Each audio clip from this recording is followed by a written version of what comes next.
अस्सलाम वालेकुम, मेरा नाम डॉक्टर वासिफ़ रहमान है। देखिए, आज बात करेंगे थकान से मुतल्लिक़। अक्सर लोग ये शिकायत करते हैं कि हमें हर वक्त थकान रहती है, हम थके थके रहते हैं। हम सो भी लें तो उसके बावजूद भी जिस्म में थकावट रहती है, कोई काम करने का दिल नहीं करता, हमारी रूटीन मुतासिर होती है। तो इस हवाले से इसकी जो बड़ी बड़ी वजूहात हैं और ऐसी वजूहात जो कि हमारी आँखों से ओझल हैं या हम उनको इग्नोर किए हुए हैं, उसके हवाले से बात करेंगे।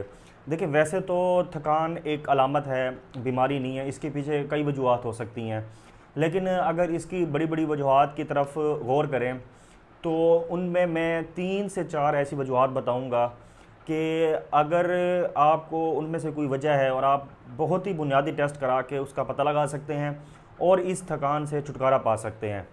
देखें, सबसे पहली वजह जो इसकी ऑर्गेनिक काज़ है, यानी किसी न किसी बीमारी की वजह से काज़ है, वो है एनीमिया, यानी खून की कमी।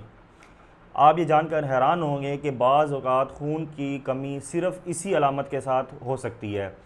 और अगर आप ख़ुसूसन अगर आप ख़ातून हैं और आप हर वक्त थकी थकी रहती हैं, तो आपको चाहिए कि एक अपना बहुत ही बुनियादी टेस्ट जिसको सीबीसी कहा जाता है, यानी कंप्लीट ब्लड काउंट कहा जाता है, वो लाजमी कराएं।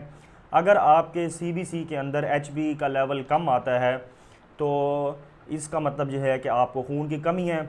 और अगर आपको खून की कमी है तो उसके बाद खून की कमी की वजह ढूंढने के लिए मुख्तलिफ टेस्ट कराए जाते हैं, जिसके अंदर आयरन स्टडीज़ वगैरह शामिल है, जो कि बाद के टेस्ट हैं।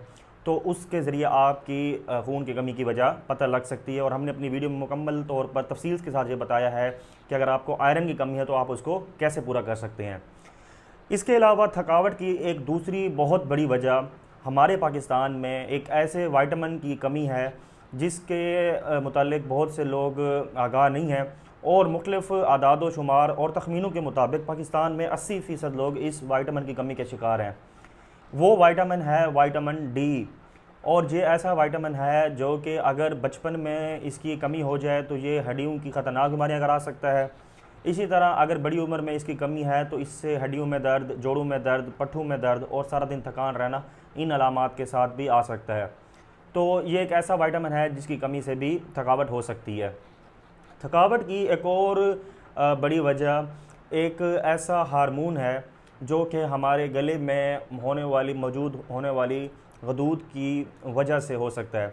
मैं बात कर रहा हूँ थायराइड की। अगर आपको थायराइड की कमी है तो उसकी वजह से भी आपको थकावट हो सकती है, क्योंकि थायराइड का काम हमारे जिस्म में एक कीमियाई अमल होता है जिसको कहा जाता है मेटाबॉलिज्म, जिसके नतीजे में तवानाई पैदा होती है। उसका काम सरंजाम देना होता है। अगर ये हार्मोन हमारा इसी अमल को सरंजाम नहीं देगा तो तवानाई पैदा नहीं होगी और आप सारा दिन थके थके महसूस रहेंगे। इसके लिए भी एक बहुत ही बुनियादी टेस्ट है जिसको थायराइड फंक्शन टेस्ट कहा जाता है। इसके ज़रिए आप पता लगा सकते हैं कि आया आपको इस हार्मोन की कमी तो नहीं है। अगर आपको इस हार्मोन की कमी है तो भी आपको थकान महसूस हो सकती है। एक और बड़ी वजह थकान की इंसुलिन रेजिस्टेंस है। अगर आपका वज़न बढ़ रहा है, आपको पेट के दर्द, चर्बी है और आप थके थके महसूस करते हैं, तो हो सकता है आपको इंसुलिन रेजिस्टेंस हो रही हो। तो अगर आपके अंदर ये अलामात हैं तो आपको चाहिए कि अपना शुगर लेवल चेक करें और अपनी रूटीन को सेट करें, इंटरमिटेंट फास्टिंग की तरफ आएँ। ये चीज़ें अपना के आप इससे छुटकारा पा सकते हैं। और थकान की आखिरी वजह मैं अक्सर अपनी वीडियोज़ में कहा करता हूँ, नफ्सियाती बीमारियाँ भी हैं, साइकोलॉजिकल इलनेसेस जिसमें एंग्जाइटी, डिप्रेशन। अगर आप इन मसाइल से दो चार हैं तो भी आपको थकान हो सकती है। तो अगर आपके अंदर ये डिप्रेशन, एंग्जाइटी या इस तरह की अलामात हैं तो आपको चाहिए कि आप अपना लाइफस्टाइल चेंज करें, अपनी रूटीन सेट करें, अपनी ज़िंदगी की परेशानियों को दूर करें। तो इन चीज़ों से जब आप बाहर निकलेंगे तो आपकी थकावट खुद ब खुद ख़त्म हो जाएगी। तो ये ऐसी 3 से 4 बड़ी बड़ी वजूहात हैं। अगर आप इनके ऊपर गौर करें और आपको जिस चीज़ का शुबा है तो उस हिसाब से टेस्ट कराएँ तो आप अपनी इस थकावट से छुटकारा पा सकते हैं।